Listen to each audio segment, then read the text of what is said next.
नमस्कार दोस्तों। आज मैं हैदराबाद के प्रसिद्ध कुतुब शाही टॉम्स पे आया हुआ हूँ।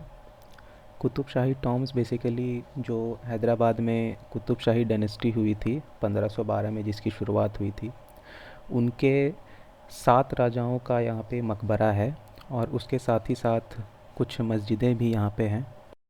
कुतुब शाही वंश की जो राजधानी थी वह गोलकोंडा हुआ करती थी। इसीलिए ये जो मकबरे हैं ये गोलकोंडा फोर्ट से बहुत समीप हैं। जैसा कि हमने हुमायूं का मकबरा या फिर ताजमहल में भी देखा है कि मकबरों के आसपास जो एक बागीचे का जो चलन है यह दिखता है, वो हमें कुतुब शाही टॉम्स में भी देखने को मिलता है।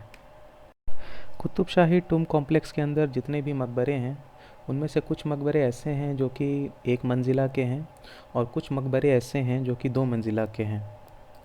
कुतुब शाही टूम कॉम्प्लेक्स को बेसिकली जब तक कुतुब शाही डायनेस्टी थी तब तक इसका देखभाल रख रखाव अच्छे से हुआ करता था। पर जब कुतुब शाही डायनेस्टी का डिक्लाइन हुआ 1687 में, जब औरंगज़ेब ने गोलकोंडा पे अटैक किया था और यहाँ पे मुग़ल साम्राज्य की स्थापना हुई थी, उसके बाद से लेकर जो कुछ शुरू के जो निज़ाम्स हुए थे तब तक इस जगह का रिस्टोरेशन सही से नहीं हो पाया था, देखभाल रख रखाव सही से नहीं हो पाया। पर निज़ाम्स में ही जो यहाँ के जो प्राइम मिनिस्टर थे जिनका नाम था सलार जंग, उन्होंने 19वीं शताब्दी में इसके देखभाल रख रखाव के आदेश दिए। उसके बाद से इस टूम कॉम्प्लेक्स का देखभाल और रख रखाव होना चालू हो गया। इस कॉम्प्लेक्स के अंदर जैसे मैंने बताया कि कुछ मस्जिदें भी हैं।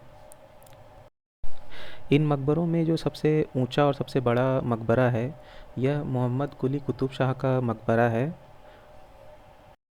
ये जो आप बाईं तरफ जो मकबरा देख रहे हैं ये मोहम्मद कुली कुतुब शाह का मकबरा है, जो कि सबसे बड़ा मकबरा है।